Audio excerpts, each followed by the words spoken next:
Hi everyone, how are you?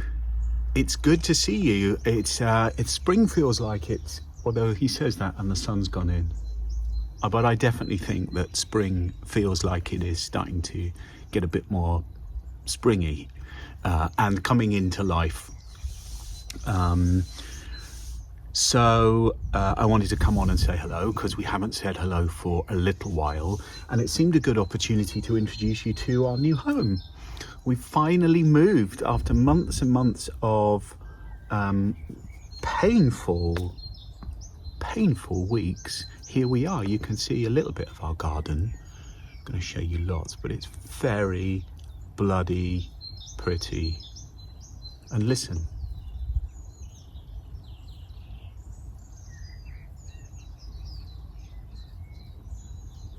That's it, he says, and in a moment a mighty tractor will go past. But for now, just the bird song. It's absolutely beautiful. We've been here for almost 4 weeks, and whilst it feels like we've done a lot in that time and haven't paused, it also feels like there is a lot to do here. But anyway, welcome to our new pad. We are not moving ever again. So there's a few reasons for jumping on today. One is to say hello, one is to say happy spring, one is to tell you that we have finally moved. I'll give you a little bit of a health update, and I'm also jumping on because it's World Poetry Day today, March the 21st, 2024, and I want to talk to you about my new book, which launches in June this year, and I've got the first proof copies through, and I'm going to reveal the cover to you because it's very exciting, and I'm absolutely in love with them. And I'm going to read you a haiku. They're very short, 17 syllables. So I'm going to read you one haiku, and I'm going to read you the accompanying passage. I'll give you a little bit of a family update as well as to what's going on. So, should we do health things? Health things, actually, I have felt the most well in the last couple of months that I have felt for many, many months.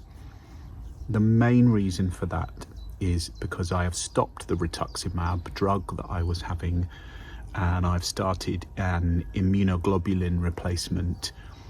That, coupled with an antibiotic, a prophylactic antibiotic that I take every day, is really helping me.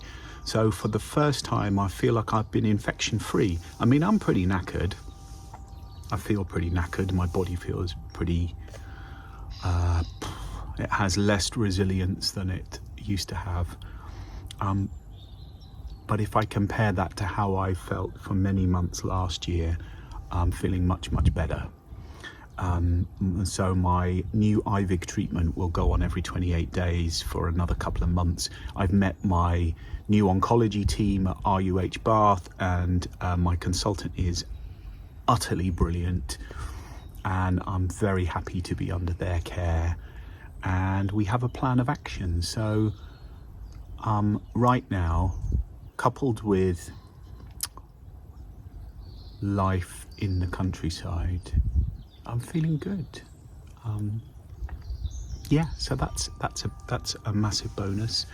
We've had, it feels like it's a month of birthdays. We had Kelly's dad had a big birthday this month.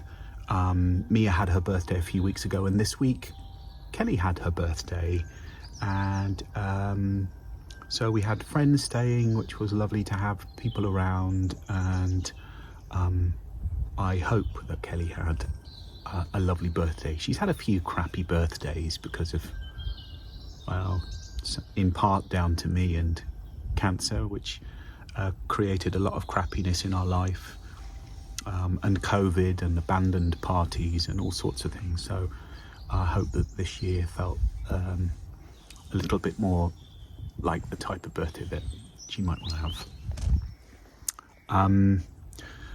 So it's good being a little bit closer to Mia. I don't know whether Mia thinks that, but I think that. So right now, that's all that matters. And I mean, we're still, we've unpacked most of our boxes, but there's always more to go. And there's a lot of stuff to do here. This house is absolutely beautiful. And I just have a feeling of it having not been as maintained and as loved as we might like. But here we are, we've arrived, and we are ready to pour our hearts into it. And we have started already. The birds are telling us that they're very happy with the new custodians. So let's talk a little bit about the book, shall we? So these bound proofs, which is, it says across the front, uncorrected proof, not for resale, not for quotation. I won't have real copies with all of the bells and whistles until June. But the bound proofs have been put together by Karnak for me so that they can be sent out for endorsements. So some of the people that have agreed to say some nice words about the book and be interviewed about the book are going to get an e-version, and others have asked for a paper version, and that's what they're going to get. So these arrived yesterday. It's very exciting. They are small and compact and feel very beautiful, and I think look great, and I'm very happy. So shall we reveal the book?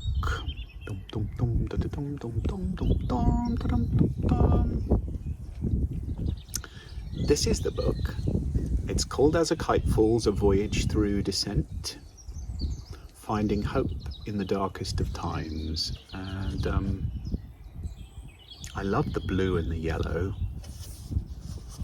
and it's going to have some pretty inside flaps and all of those lovely things, and it's got a nice space here for where it's going to say Sunday Times bestseller. He's a dreamer. I'd love it to say Sunday Times bestseller, but I fear it probably won't ever say that.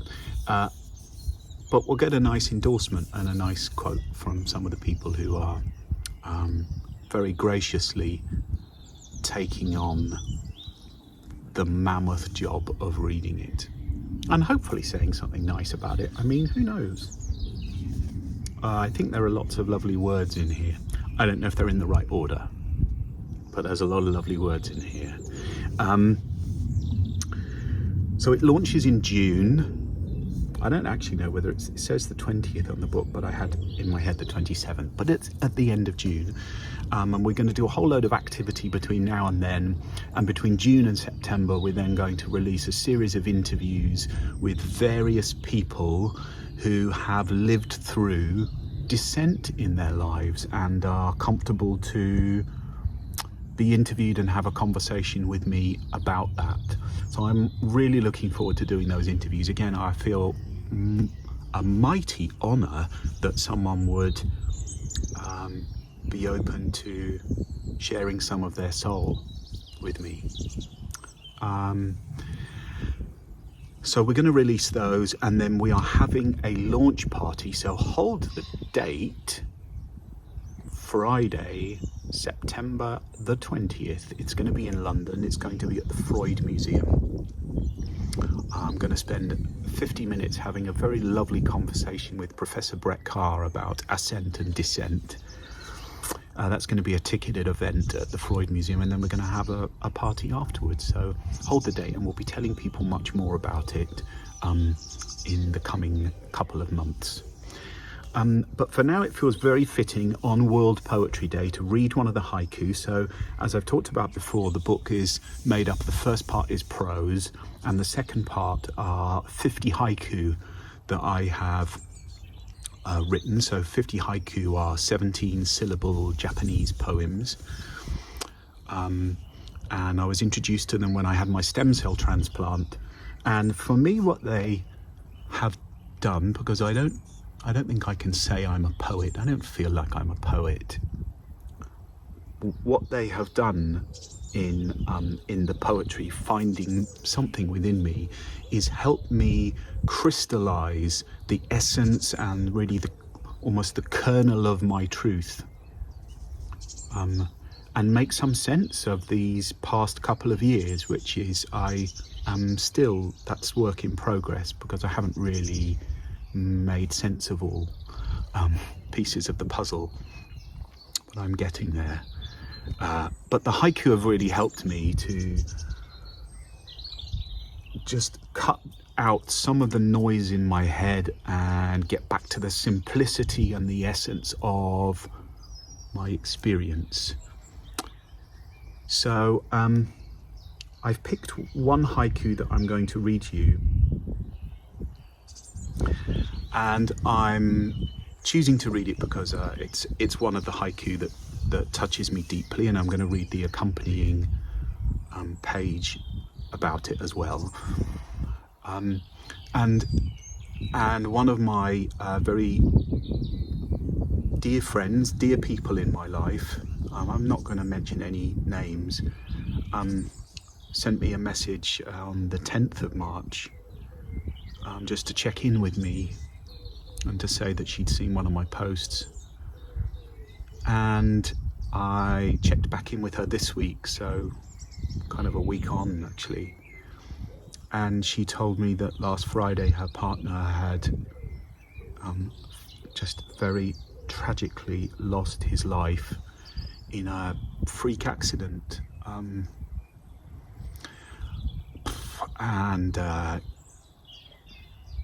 it's a reminder that these lives we have and these relationships we have are so fragile, and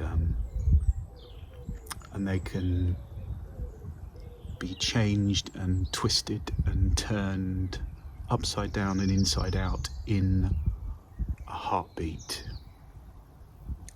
and is a reminder for me that we just must do a much better job of looking after not only each other but looking after ourselves and cherishing what we have in our lives.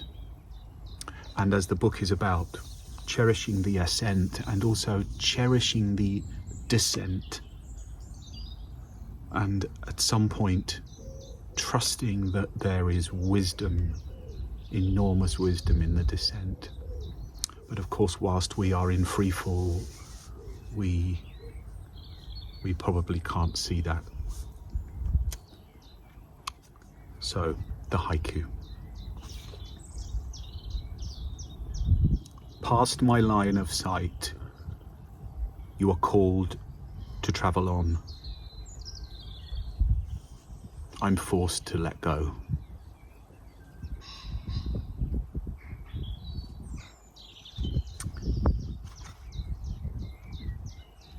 The wind is blowing my page shut. Sometimes I wonder if Kelly and I were utterly bonkers to have started a blood cancer charity at the same time as venturing through our own sticky cancer adventure. It's one thing facing your own mortality and understanding how brittle and delicate life can be, but starting a charity that will bring you closer to the death of others is perhaps wildly foolish.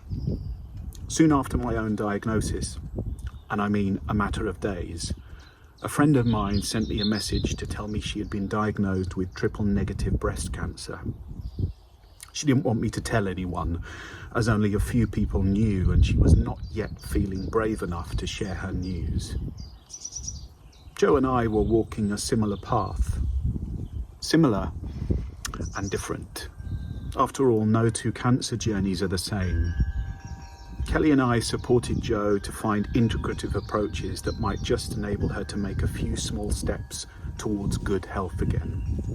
She was my age, had a zest for life and a daughter the same age as Mia. They'd been at primary school together. Jo had every good reason to live.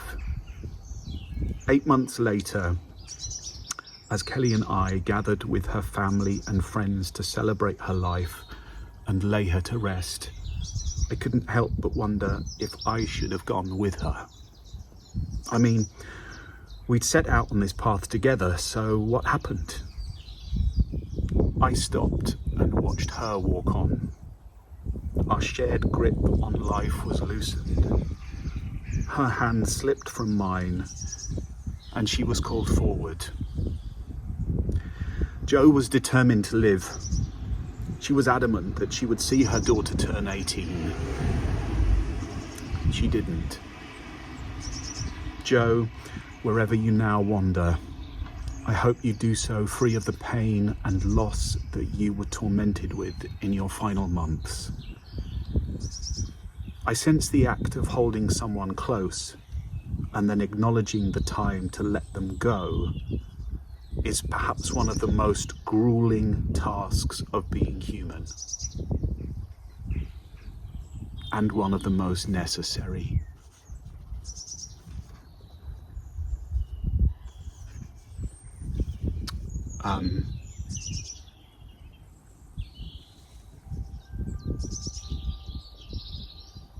Our ability to hold someone close and also to know when there is a moment for us to loosen that grip and let them go. I don't think there's any teaching or lesson that can guide us perfectly through that. I guess we almost have to go through it in order to find our own meaning and find our own lesson and learn for next time. Because what we know is that there will be a next time.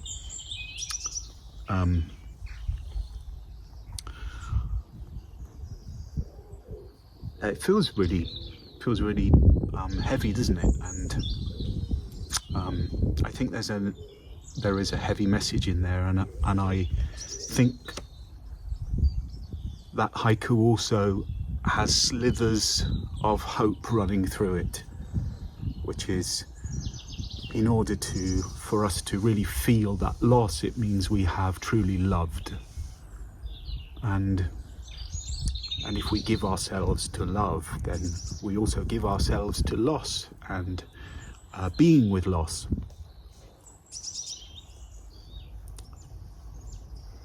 So there is an enormous hope in there, enormous hope that we will at some time in our life experience love in our hearts.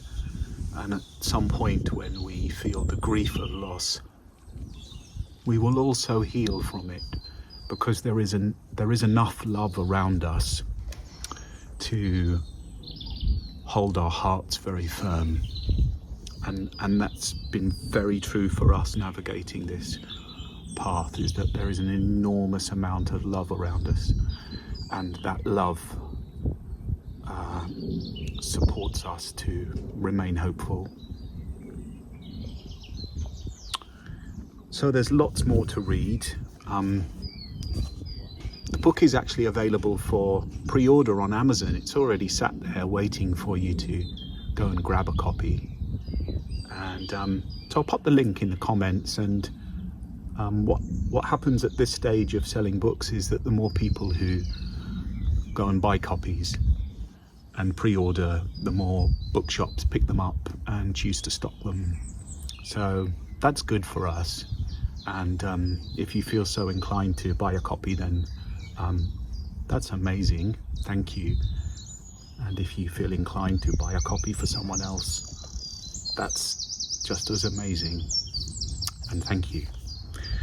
So I'm going to go, and I'm going to go because it's nearly 20 minutes I've been talking, and also because I am absolutely freezing my arse off sat outside. When I sat here earlier, there was some warmth, and now the warmth is gone. So I'm going to bid you farewell. I'm going to go inside and look adoringly at our garden and the birds, who are very happy today. And thanks for tuning in. Look after yourselves. Enjoy slowing down as we come into spring, because only if we slow down can we begin to absorb the beauty of the natural world around us, because it's springing into life. And every day we look at our garden and there is the minutiae of growth.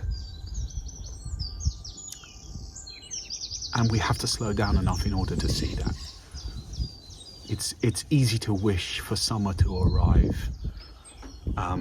Enjoy spring. Big love from me to you, and I will speak to you again very soon. Lots of love from our little slice of paradise. See you soon. Bye.